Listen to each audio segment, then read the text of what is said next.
Премиере, иде референдум со голем ризик од руска вмешаност за време на кампања. Дали владата е подготвена на било каков начин да се справи со овој предизвик? НАТО порача исто така да има лично располагање. Како да се справи политичката закана за што се случи во Црна Гора и на други план? Еве вака, секако сме поучени од соседите, од минатото. Ние ќе обезбедиме се што е неопходно и се што е во наша моќ. Граѓаните слободно да гласат. Граѓаните слободно да излезат и да го дадат својот глас за македонската иднина. Стратешка цел, потврдена со огромно мнозинство граѓани. Преку 80% се за нашата интеграција во НАТО. Преку 75% се за нашата интеграција во Европската Унија. Јас сум убеден, заради овие цели, како и заради градење на пријателство со Грција, референдумот ќе биде успешен, а ние, наша должност е да ги обезбедиме сите аспекти кои што би ја загрозиле неговата успешност од било какво екстерно и непринципиелно влијание. Повелете. Боби Христов, Телма телевизија. Премиерот, што е тоа што ве крепи во уверувањето дека референдумот ќе биде успешен со оглед на ставовите на тие што се опозиција, дека цената која што се плаќа за членството е преголема, тоа е смена на името? Вербата и во овој договор, како што е и вербата во нашата иднина, во нашите интеграцијски процеси, во нашата пред се иднина на безбедна и стабилна Македонија со економски просперитет и прогрес, е таа верба која што ми дава сила и убедување во успешноста на процесите кои што следуваат. Јас сум убеден и заради тоа што сите политички фактори во државата, сите парламентарни партии во Македонија се за нашата интеграција во НАТО и во Европската Унија. И исто така истите тие сакат унапредување на соработката со соседите. И апсолутно знам дека дури и деновите кои што доаѓаат пред нас се повеќе ќе ги отворат сите аспекти на дилемата и дебатата која што е исправена во Македонија, за да конвергираат кон потврда на нашите стратешки цели. Убеден сум дека огромно мнозинство граѓани ќе излезе на референдумот, ќе го исполнеме неопходниот цензус за успешен референдум и тоа за пример, заради тоа што граѓаните ќе бидат и себе ќе соочени со својата историска одговорност, а верувам до небото во нашите сограѓани, ќе донесат одлука за вистинска иднина, за онаква иднина каква што се залагаме ние сегашните генерации и онаква иднина каква што им должиме на генерациите што доаѓаат после нас. Светлана Миленковиć-Popović, прва телевизија из Beograda, iz Srbije.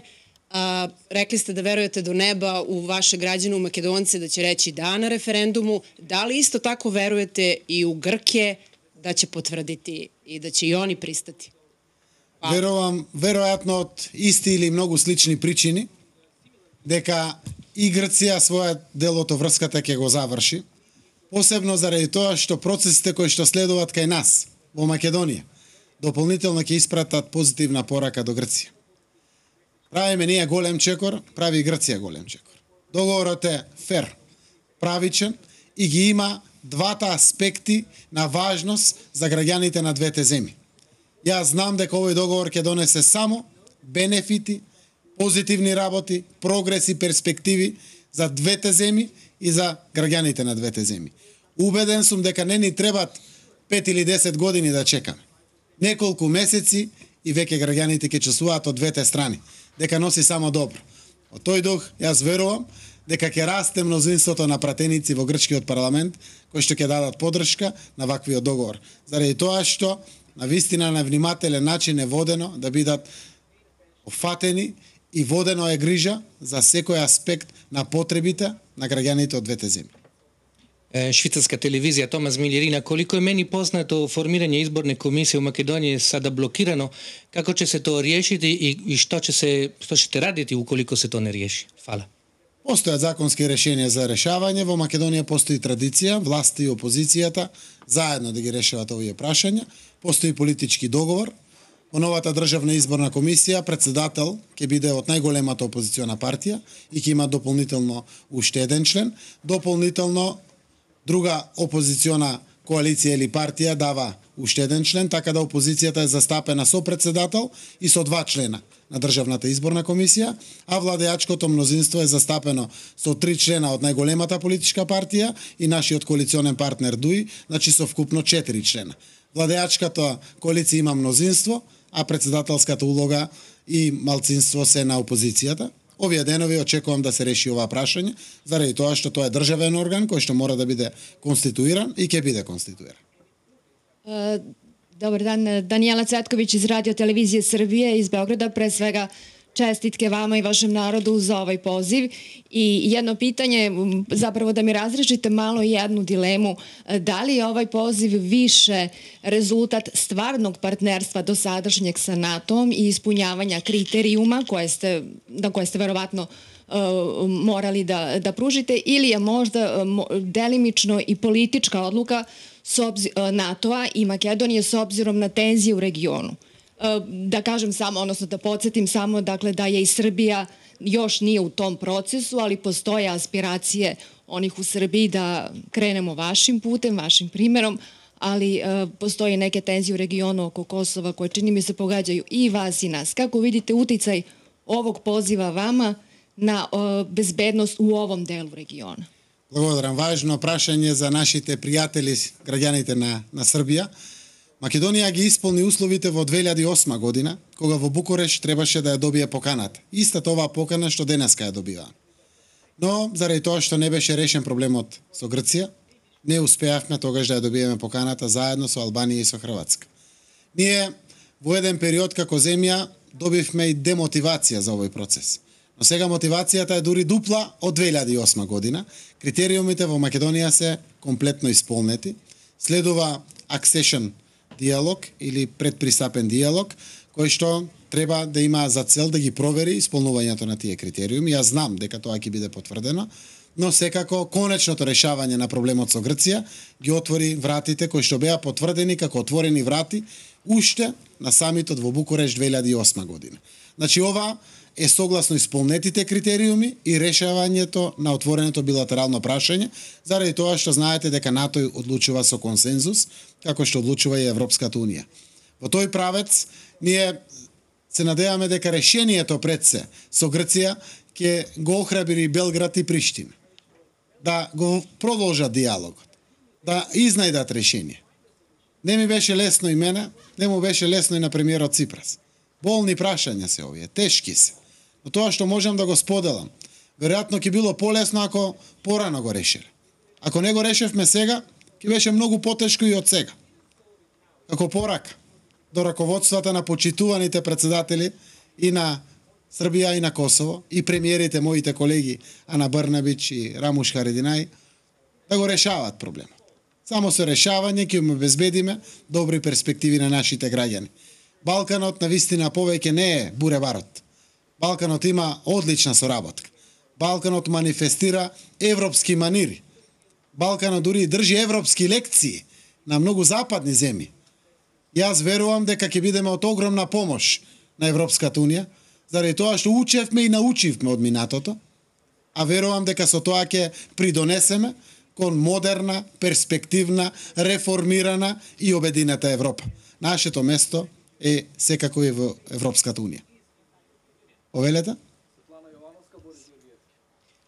Господине премиер, имаме едно прашање. Ако не успее референдумот, можеме да кажеме дека е хипотетичко, сепак треба да би сакала да го знам вашето мислење. Ако не успее референдумот, освен фактот дека ќе се замрзне или ќе се повлече и поканата за НАТО и нема да може да се реализира ниту преговорите со Европската Унија, што мислите, дали постои некој друг ризик за Македонија, безбедносен, економски? Благодарам. Го следите ова што е политички моменти во нашата земја долг период и согласно тоа ќе ве подсетам. Ви реков дека ќе падне режим? Падна режим. Ви реков дека ќе станеме 30-та членка на НАТО? Станавме 30-та членка. Ова пенкалото, целиот период, не движи сите нас. Режим падна со пенкало, еве денеска пенкалото пак го употребивме. Добивме и кандидатски статус за почеток со Европската Унија. Јас верувам, како што реков, до небото. До небото за во нашите граѓани. И добивме датум за преговори со Европската Унија. Таа верба ме носи. И апсолутно ни по точка разно не размислувам дека нема да успее референдум. Ќе успее и ќе биде пример и нова порака на охрабрување на сите во регионот, дека има народи, нации, граѓани, мултиетнички општества кои што толку силно веруваат во својата иднина и толку голема одговорност чувствуваат за генерациите што доаѓаат. Ќе се исправат пред историскиот момент и ќе ја донесат одлуката. Колку и да е тешка, ние ќе ја донесеме одлуката сите заедно во Република Македонија. Повелете? Борис Гергиевски, Дојче Веле. Господине премиер, со оглед на тоа што се работи за покана за членство во НАТО, некако во целово Славија, како да недостасува врховниот командант на воените сили на Македонија. Добивте ли некаков фабер, некаква честитка од председателот на државата Иванов за овој успех? За жал, не добивме. Денеска личеше и председателот на Република Македонија да биде овде со нас. За жал, ја пропушти можноста да се одважи и да продолжи во давањето шанс на граѓаните. Тоа, впрочем, и ние го правиме. Има во Македонија референдум. Едно од најголемите демократски алатки кои што им стојат на сите демократски земји. После одлуката на граѓаните на кои што им служиме, ние служителите на граѓаните мораме да ја прифатиме таа одлука. И тоа е така секаде во светот, каде што владее демократијата, така ќе биде и во Република Македонија. Јас само можем да искористам ова прилика уште еднаш. Да испратам покана, да се приклучиме сите, да застанеме, да им помогнеме на граѓаните, да бидеме ветар во нивниот грб на охрабрувањето на носењето на следните одлуки и на тој начин да и се радуваме на еднината на нашата заедничка Република Македонија. Катерина Селиновска, Капитал. Господине премиере, целиот говор денес и во изјавите уште од утрово го концепирате околу една мощна силна порака, тоа е да пратите сигнал дека сакате обединување. Значи, постојано велите дека ова е успех на сите граѓани, на сите политички партии. Спомнувате 25 години и слично. Оптимизмот ви е очигледен, меѓутоа мислам дека го темелите веројатно повеќе врз пустата желба да ја добиете таа поддршка од политичките опоненти. И за ДИК, и за референдумот, што доколку тоа не биде така, велите дека со пенкала рушавте режим, со пенкала се гласи на референдум, ама се гласи на избори. Дали мислите дека тоа е можна опција, доколку ВМРО ДПМН и председателот продолжат да бидат некооперативни во овој процес? Благодарам. Ако сите со еден глас досега сме зборувале дека не постои друга алтернатива, освен наше полноправно членство во Европската Унија и во НАТО, тогаш не би требало да постојат ниту една причина, ниту една работа која што не би требало да ја направиме за да успее Македонија во својата иднина. Цена нема иднината за нашата земја, иднината за нашите граѓани. Ние секако се надеваме дека сето тоа ќе биде по демократски пат, тоа ќе го обезбедиме и го гарантираме за да се случи со пенкал. Само така и личи на Македонија и во тој аспект сите опции секако се отворени. Иднината на Македонија ќе биде обезбедена пред се од нас, кои што ќе обезбедиме право на граѓаните на најеклатантен начин, на најобезбеден начин да го дадат својот глас, а преку тоа токму тие, нашите граѓани, да ја гарантираат таа толку посакувана иднина за Република Македонија.